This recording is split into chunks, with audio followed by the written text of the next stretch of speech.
Hello everybody, I'm already back with another update, and believe it or not, I got all of this stuff over the course of 2 days just after my last update. Well, to start off with, I'm back with finally another collector's update, and I haven't made a collector's update since June of last year with that Biollante plush. So here I got 3 Star Wars action figures. Well, as you can see, everything here is a Star Wars. So I'm kind of getting back into Star Wars. Well, I've always been interested in Star Wars, but I've been playing Rogue Leader, Rogue Squadron 2, and Rogue Squadron 3 Rebel Strike some more. So I'm getting back into the franchise even more. Also studying a whole lot about Boba Fett after he fell into the Sarlacc pit. So these are the first 2 I got. I got these at my local toy store after I went out to get some chicken. So I got these 2 because they were 2 of the few action figures I can find in the toy store that were included in the original trilogy. Pretty much everything else was either a character from the prequels or a cartoon series. I'm actually fine with getting some figures from the prequels. Like, I would love to have a Jango Fett and Anakin Skywalker and General Grievous, for example, but they were only minor characters such as, I don't know, pod racers and a few clones here or there. There were also a lot of people from the cartoon series The Clone Wars, which I've never seen. But I'm keeping these as collector's items. I'm going to keep them in these original, in their boxes for as long as I have them. But originally, when I bought these 2, I planned to take them out of the boxes and recreate the scene in Return of the Jedi where Luke is dueling Darth Vader. But as you can see, I don't think if I took them out of the box, I could join their hands together so that it would look like they were holding their lightsabers with both their hands.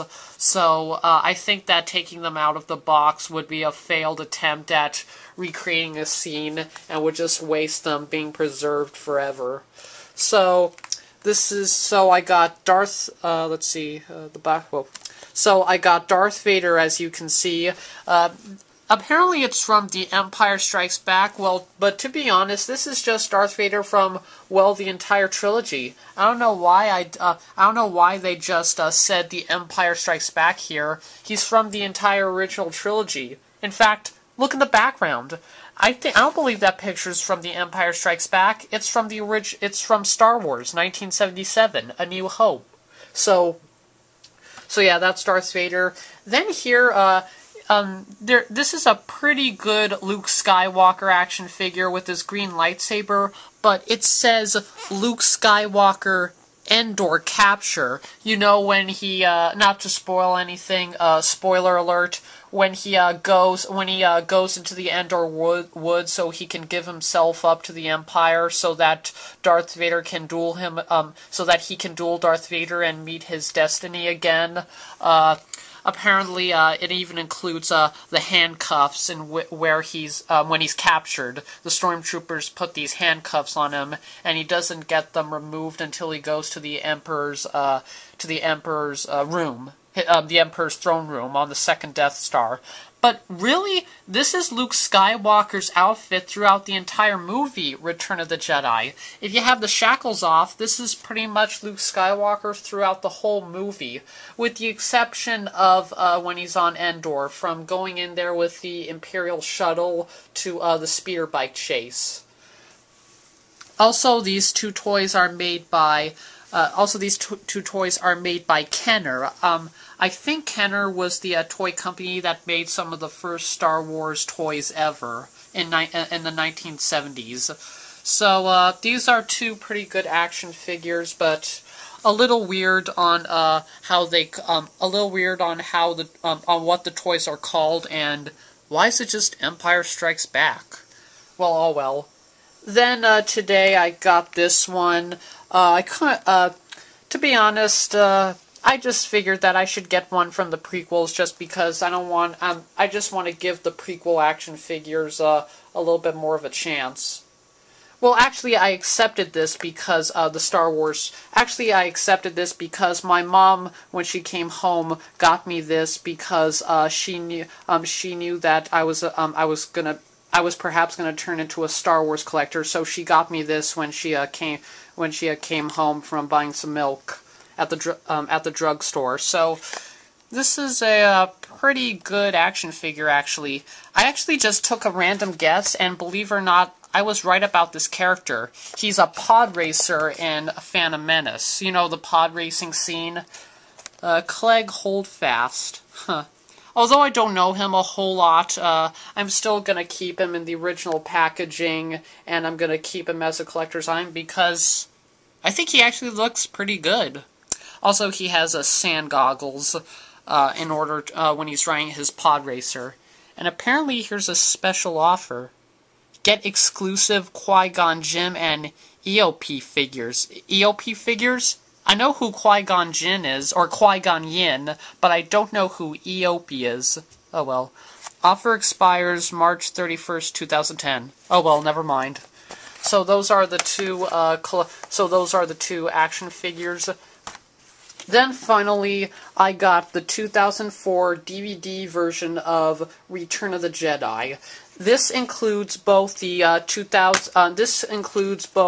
the special edition, basically, and thankfully the original unaltered theatrical version. So that's good, just like the other two DVDs released in 2004. And when I say essentially the special editions, that's because in each of the 2004 DVD releases of the Star Wars trilogy, the first disc is essentially the special editions, except in each movie there's a change just for consistency. For example, in the first change for consistency that occurred in 2004 with the release of A New Hope was that the texture on Jabba was fixed so that he looks more like the way he did in Return of the Jedi. Then in Empire Strikes Back, the actor who played the Emperor as in the hologram was replaced by I think it was who?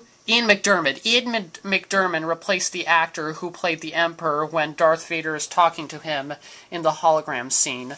But this one, I think, kind of makes the worst continuity change of them all. The other were okay, fairly minor, but in Return of the Jedi, another big spoiler alert, at the end of the celebration with the Ewoks, well, at least the end of the movie, you see Obi-Wan, Yoda, and Anakin Skywalker all as ghosts, one with the Force.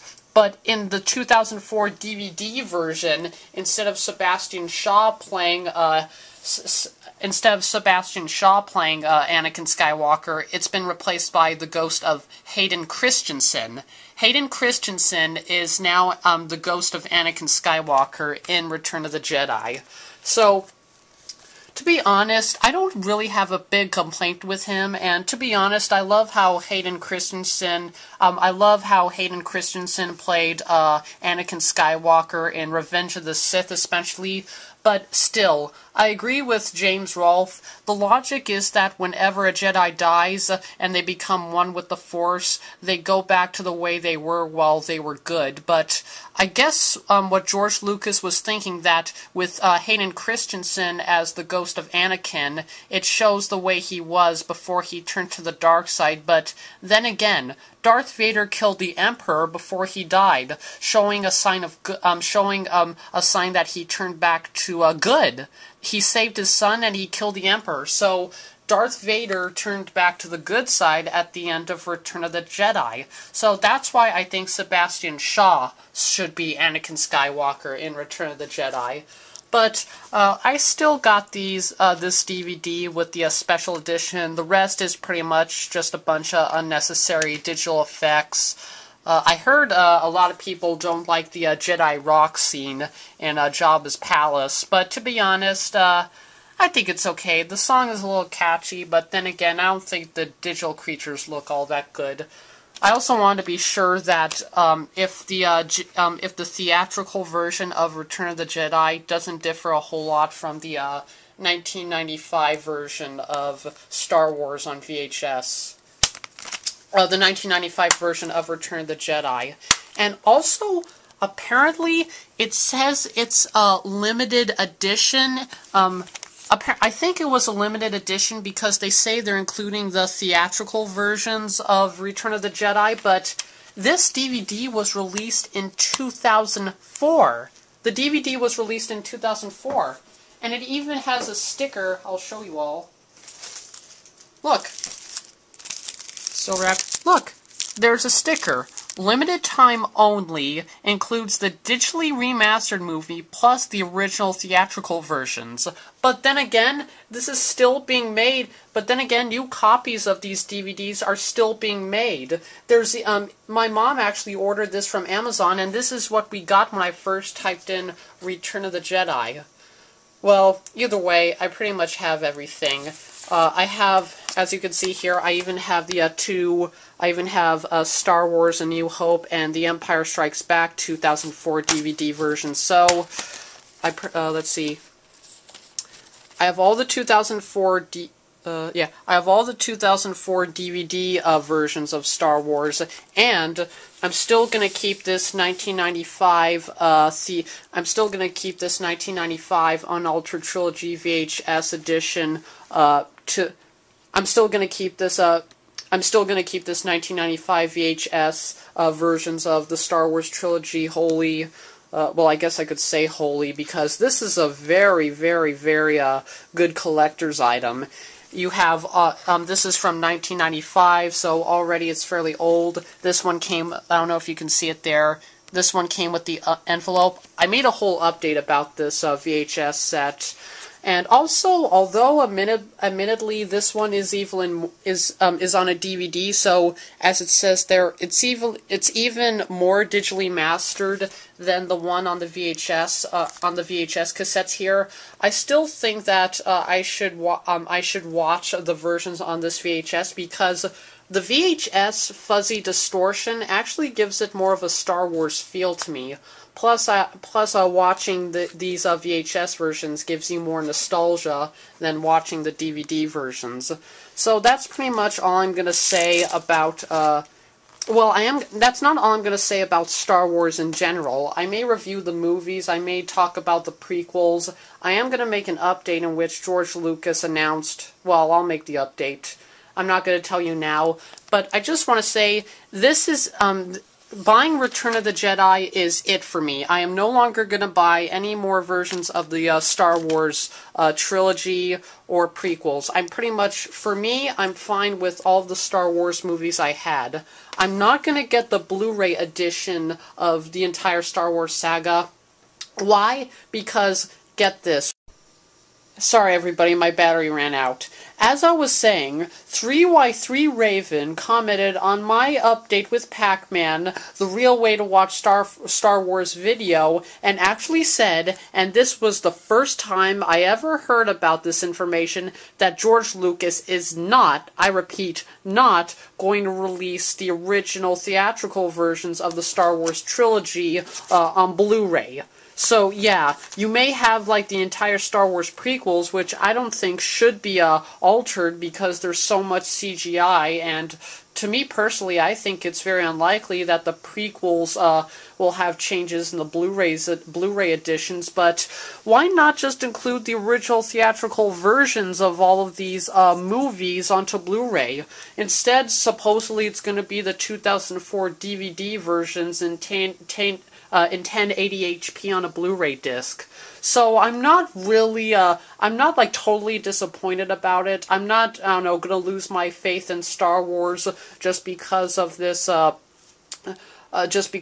sad information I got, but I'm not gonna get the Blu-ray, I'm not gonna get the Star Wars Blu-ray saga if the original theatrical versions of the original trilogy, which are on the second discs of these 3 DVDs, and on and in this VHS pack. If they're not going to be on the Blu-ray, if they're not going to be on the Blu-ray discs, and then I'm fine with these three, and I'm fine with this. This VHS pack and these three DVDs have the original theatrical editions.